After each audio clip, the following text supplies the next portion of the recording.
دیکھیے ایک ہماری مجلس میں ایک بات اور بہت امپورٹنٹ آئی ہے کہ آپ دیکھیں گے تو مدرسے میں آنے والا طبقہ پوری مسلم کمیونٹی کی اگر پرتسپردہ کی جائے تو 1% ہے.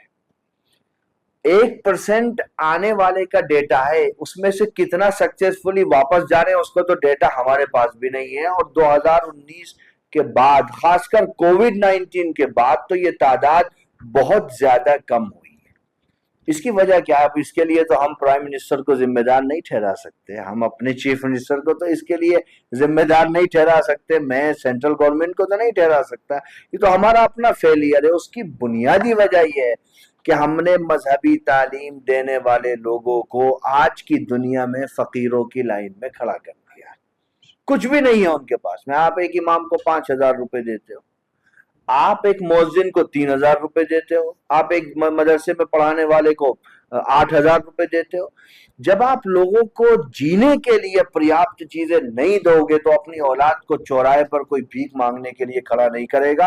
اور وہ دور چلا گیا کہ لوگ فاقے کر لیا کرتے تھے لیکن ریلیجیس آئیڈینٹی پر کمپرومائز نہیں کیا کرتے تھے. اگر آپ کلپنا کرتے ہو کہ آج کے دور بھی ایسے ہی ہیں تو اس سے بڑی بے وقوفی دنیا میں کچھ اور نہیں ہوگی. ہم اس پینل کے مادھیم سے بھارت کے سبھی مسجدوں کے متولیوں سے یہ درخواست کرتے ہیں کہ آپ ائمہ کی تنخواہ بڑھائیے. اگر آپ نہیں بڑھائیں گے تو قیامت کے دن آپ مجرم ہوں گے اور اللہ کے دربار میں آپ سے سوال کیا جائے گا. اور تنخواہ بڑھانے کا بہت آسان طریقہ ہے. کسی مسجد کے ذمہ دار کو اپنی جیب سے نہیں دینا ہے. وہ ایک راستہ بنائے جو فرائیڈے کی پریئر ہوتی ہے، جمعے کی نماز، اس میں وہ اناؤنس کرے کہ صاحب ایک اتنا فکس اماؤنٹ ہر آدمی کو کوشش کرنی چاہیے کہ وہ مسجد کے امام کے لیے دے کر کے جائے. وہ 20 روپے ہوں، 40 روپے ہوں، 50 روپے ہوں، 100 روپے ہوں، یا آپ کی اپنی ٹینشن ہے. لیکن اگر آپ وہ فکس اماؤنٹ ہر آدمی سے لیں گے، مہینے میں 4 جمعے آتے ہیں، بہت ایزیلی آپ یہ کام کر پائیں گے.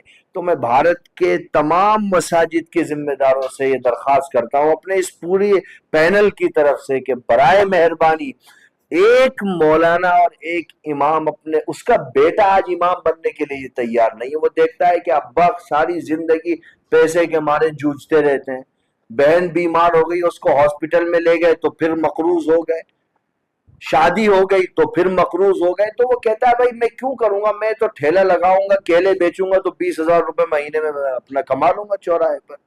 تو پوری کمیونٹی کو چاہیے کہ وہ امام